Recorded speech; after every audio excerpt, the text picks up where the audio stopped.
Fine day, I see.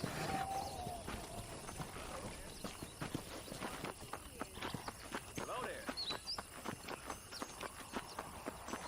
I'm gonna shut down Madam Kristen's property. It's the last thing I do.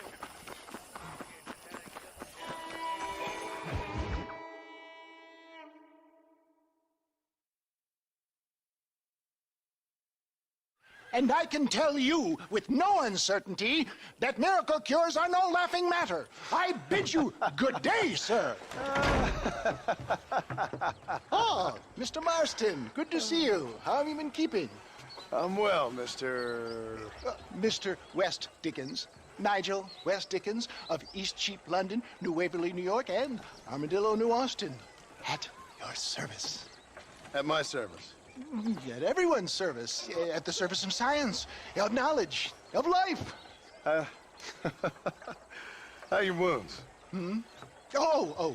Much, much better. But then they would be. Would be... I know a cure for all ailments, Mr. Marston.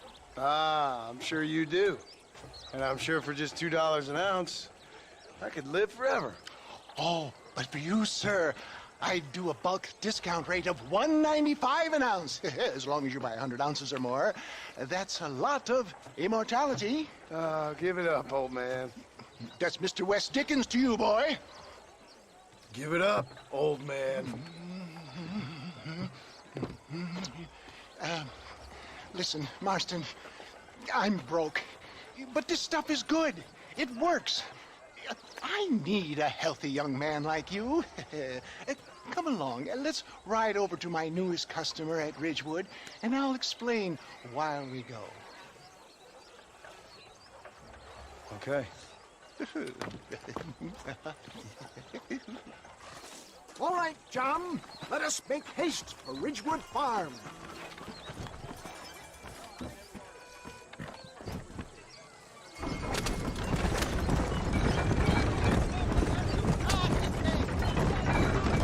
I heard about you, Mr. West Dickens. And I about you, John Marston. Stay on the road! You're going to destroy the merchandise! Hoodwinking the weak, gullible out of their hard-earned money. For the love of God, try to stay on the road! My dear boy, it is you who is gullible, if I may be so bold. Get back on the road! We'll have nothing left by the time we get to Ridgewood for heeding such ill-informed scuttlebutt. You're as full of wind as a horse with the colic. I have been blessed with the gift of language. If my tonic is such a sham, how do you explain the fine battle in which you find me? Last time you saw me, I was knocking at death's door. You should thank the doctor for that. I reckon you were acting it up worse than it was. Act I can, John. A more convincing Othello there has never been.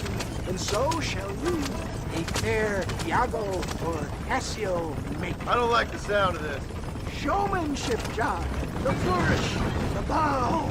We are operating in a competitive marketplace. Our product must stand out. And how does this involve me? We're going to use your God-given talents to our advantage. I'm really starting to I'll regret drop this. you off at the outskirts of Ridgewood. That way, it won't look like we came together.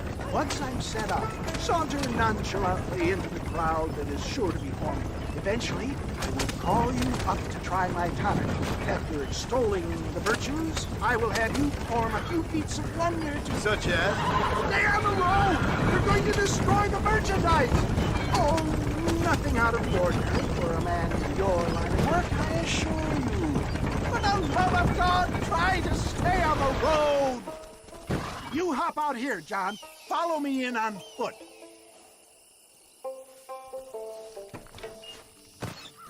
I'll see you there. Be ready to enchant the crowd.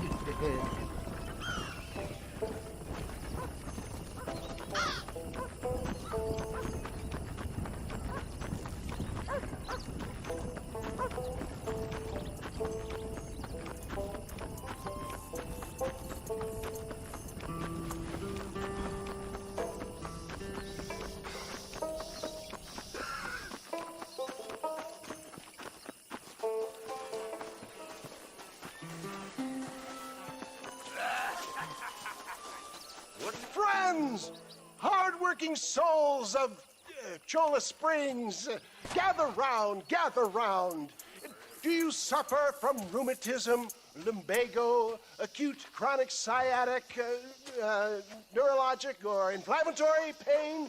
Well, I represent the only company that makes the genuine article that cures headaches, neuralgia, earache, toothaches, backache, swelling, sprains, sore chests, swelling of the throats, contracted cords and muscles, anxieties and ravaged nerves, stiff joints, wrenches, dislocations, cuts and bruises, and it adds vitality and vigor to the healthy man. But can you prove it, old man? Oh, I'm sure there's some customer here who could prove the qualities of it by taking a drink right now. You, sir, come up here. Step right up.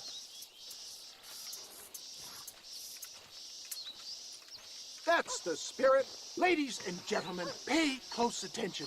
This poor, wretched volunteer, entirely unknown to me, will demonstrate the effects of Dr. West Dickens' own patent tonic. Be you a cowpoke or athlete, this miraculous elixir developed with the wisdom of the East keeps the muscles supple and relaxes the cords. It loosens the joints and gives a feeling of youth and vigor to the whole system. Not possible, I hear you say. Well, doubt no longer. Faith can move mountains, but I ask not for faith. I am a man of science, and today science will be vindicated. Your eyesight is greatly improved. Is that not so, friend?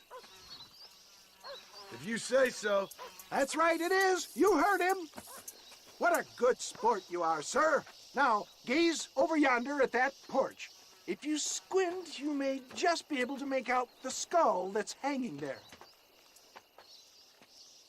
Go ahead, friend. Shoot that skull and demonstrate the miraculous eyesight you now possess.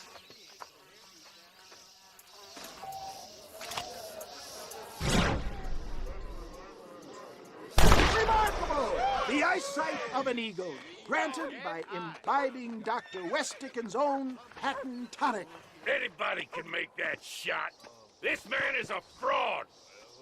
If your eye's so damn sharp, why don't you try shooting my hat out of the air? My friends, our test case has been challenged to shoot a gentleman's hat out of the sky above our heads. You can fool these people, but you ain't fooling me. Right. Let's just see how sharp you is with a moving target. Get ready to shoot that hat.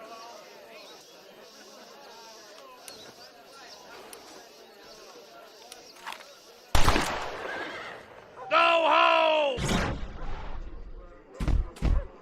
Have you ever seen such an eye? Behold the power of the elixir plucked out of the sky. Hey! Hey! What? You think you can put a hole in a man's hat and just walk away, do you? Hey, it don't work like that around here, mister. Come on!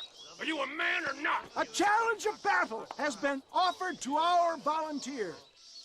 Let the battle commence!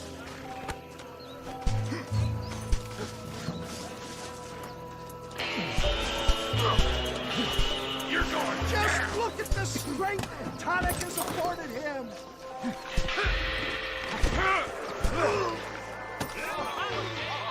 There it is, skeptics and dissenters, irrefutable proof.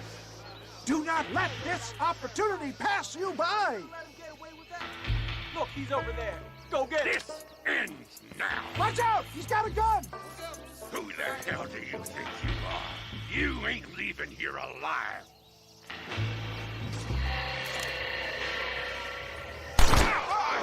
Marvelous shot, dear boy. The kind of deadly accuracy that can only be afforded by the West Dickens elixir. Come, I have plenty for all.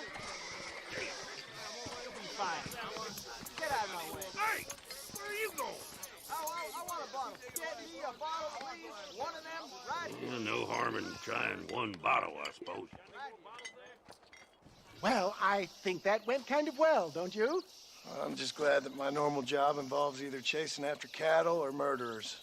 Not the likes of you, mister. Don't be like that. Now, if you'll excuse me, I'd like to say my goodbyes, head on back to the real world. Wait, sir. I've been thinking about your predicament, and I think I may have an idea. I've been thinking I could be your cunning Odysseus. Beware of the Greeks bearing gifts, sir. Williamson had better beware. We will make them into Trojans. I don't rightly get you. I want you to go and see my old friend Seth. He can come across as a little curious, but I'm sure you two will get on. He's most often found at Coots Chapel. He's very devout. Why see him? Because between him and me, we can get those gates to open for you, and you can walk right in, just like in Homer's great Trojan yarn!